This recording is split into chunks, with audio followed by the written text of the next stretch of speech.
ఈరోజు 24వ రోజు మా యొక్క నిరాహార దీక్షలో భాగంగా స్టేట్ కమిటీ పిలుపు మేరకు మేము టౌన్లో ఈరోజు భారీ ఎత్తున ర్యాలీ తీయడం జరిగిందండి. 23 రోజుల నుండి ప్రభుత్వం చర్చలకు సిద్ధం చూసినాం.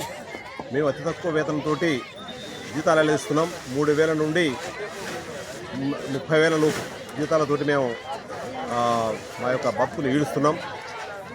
ప్రభుత్వం ఏదైతే ముఖ్యమంత్రి గారు ఆనాడు టీపీసీసీ హోదాలో గత సంవత్సరం ఇచ్చినటువంటి వాగ్దానాన్ని మేము అమలు చేయమని మేము కోరుకుంటున్నాం.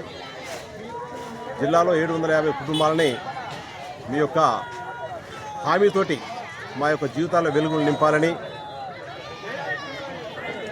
అయితే ఈరోజు మా యొక్క ప్రధాన డిమాండ్ ఒకటే అండి. ఎస్ఎస్సీ అని సర్వశిక్ష అభియాన్ని విద్యాశాఖలో విలీనం చేసి రెగ్యులర్ చేయాలి. మా యొక్క అతి తక్కువ వేతనాలతో పనిచేస్తున్నట్టు మా కాంట్రాక్ట్ ఉద్యోగులందరినీ కూడా రెగ్యులర్ చేయాలనేటువంటి మా యొక్క ప్రధాన డిమాండు.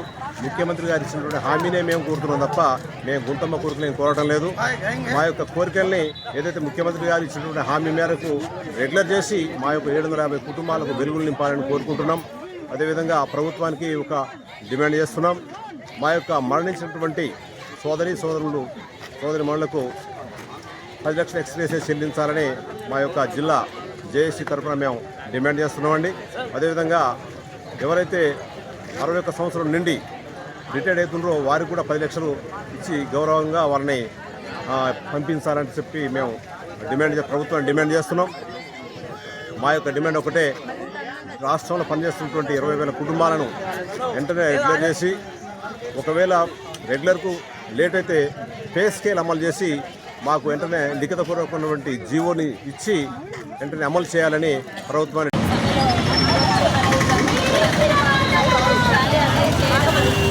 శాంతియుత ర్యాలీలో దాదాపుగా 800 మంది మేము పాల్గొనడం అనేది జరిగింది. ఇప్పటికైనా మా యొక్క సమస్యను పరిష్కరించి మా యొక్క సేవల్ని గుర్తించి మీరు రెగ్యులరైజ్ చేస్తారని ఆశిస్తున్నాము. సమగ్ర శిక్ష ఒప్పంద ఉద్యోగుల్ని రెగ్యులరైజ్ చేయాలని గత 24 రోజుల సంది సమ్మె చేపట్టడం జరుగుతుంది.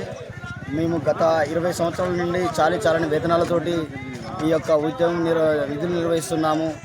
ఎప్పుడైతే మా నియామకం జరిగిందో roster of merit, selection committee మరియు స్కిల్ టెస్ట్ అన్ని రకాలుగా ఎట్లయితే ప్రభుత్వ ఉద్యోగులను ఎట్లయితే ఎన్నిక జరుగుతుందో అదేవిధంగా మా ఎంపిక కూడా జరిగింది.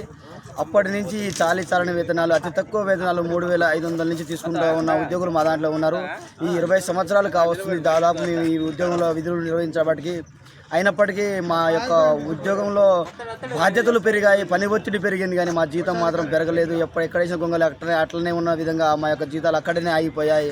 మరి ఎందుకు ఈ వివక్ష అనేసి మేము గలం విప్పిన క్రమంలో గత సంవత్సరం 21 రోజులు సమ్మె చేస్తున్న క్రమంలో అలనాటి పిసిసి అధ్యక్ష హోదాలో ఉన్నటువంటి ప్రస్తుత ముఖ్యమంత్రి రేవంత్ రెడ్డి ముఖ్యమంత్రి వర్యులు మా యొక్క హన్మకొండ శిబిరానికి వచ్చేసి మిమ్మల్ని మా ప్రభుత్వం రాగానే 100 రోజుల్లో సెక్రటేరియట్ పిలిపించి రెగ్యులరైజ్ చేస్తామని హామీ ఇవ్వడం జరిగింది. స్పష్టమైన హామీ ఇవ్వడం జరిగింది.